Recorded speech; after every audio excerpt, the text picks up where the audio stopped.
Assalamualaikum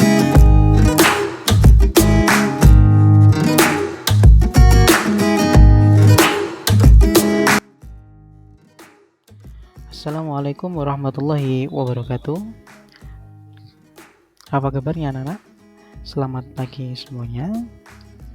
Alhamdulillah kita pada hari ini masih bisa bertemu dalam keadaan sehat walafiat. Sebelum kita memulai kegiatan pembelajaran kita, mari kita berdoa terlebih dahulu. Berdoa dimulai. Selesai. Anak-anak, pada pagi hari ini kita memasuki bab baru, yaitu bab kedua. Bab kedua ini membahas tentang iman kepada kitab-kitab Allah. Nah, pada bahasan kali ini, pertemuan kali ini kita akan membahas 3 konsep. Yang pertama, pengertian iman kepada kitab-kitab Allah. Kemudian dalil tentang iman kepada kitab-kitab Allah. Nama kitab-kitab Allah dalam Al-Quran beserta Nabi dan Rasul penerima kitab Allah. Sebelum kita memasuki apa itu iman kepada kitab Allah, maka kita perlu mengetahui dulu pengertian dari iman itu sendiri. Nah, iman itu merupakan ikrar yang melahirkan sikap menerima dan tunduk. Nah, sedangkan secara istilah, iman itu berarti membenarkan dengan hati, mengikrarkan dengan lisan, dan membuktikan dengan perbuatan seorang dengan melaksanakan perintah-perintah Allah Subhanahu wa taala. Ya.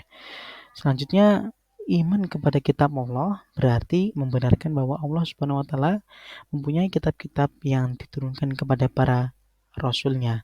Nah, kitab-kitab itu merupakan kalam Allah yang berfungsi sebagai cahaya dan petunjuk bagi manusia.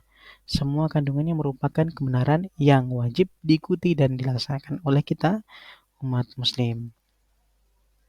Dalil tentang iman kepada kitab Allah ini terdapat pada surat An-Nisa ayat 136 seperti di layar yang kalian lihat. Nah, kandungan dari surat An-Nisa ayat 136 ini adalah sebagai muslim, maka kita wajib beriman kepada semua kitab-kitab yang telah diturunkan Allah Subhanahu wa taala. Kalau sekarang kita mengimani kepada kitab Al-Qur'an. Namun, sebagai umat muslim, kita wajib juga beriman kepada kitab-kitab yang lain yang telah diturunkan kepada nabi-nabi terdahulu sebelum diturunkan kitab Al-Quran kepada Nabi Muhammad SAW. Nah, ada beberapa kitab Allah yang disebutkan di dalam Al-Quran. Yang pertama adalah kitab Taurat. Kitab Taurat ini diturunkan oleh Allah Subhanahu wa taala kepada Nabi Musa alaihissalam. Nah, dalilnya itu ada pada surat Al-Maidah ayat 44 yang kandungannya bahwa kitab Taurat merupakan petunjuk bagi Nabi Musa dan nabi-nabi dari Bani Israel sesudahnya sampai kepada Nabi Isa. Mereka disebut sebagai nabi-nabi yang telah menyerahkan diri kepada Allah dengan penuh keikhlasan. Nah, kemudian kitab yang kedua adalah kitab Zabur. Nah, kitab Zabur ini diturunkan oleh Allah kepada Nabi Daud alaihissalam. Dalilnya ada pada surat An-Nisa ayat 136. Nah, Nabi Daud menggunakan kitab Taurat untuk memutus berbagai perkara orang-orang Yahudi, yaitu orang-orang yang menjadi umat Nabi Daud pada waktu itu. Menurut Imam Qurtubi dalam tafsirnya, sebagaimana dikutip dalam tafsir Kemenak, kitab Zabur tidak berisi hukum-hukum perkara seperti kitab Taurat yang telah diturunkan kepada Nabi Musa. Namun kitab Zabur terdiri dari 150 surat yang berisi nasihat-nasihat, hikmah, pujian, dan sanjungan kepada Allah Subhanahu wa taala.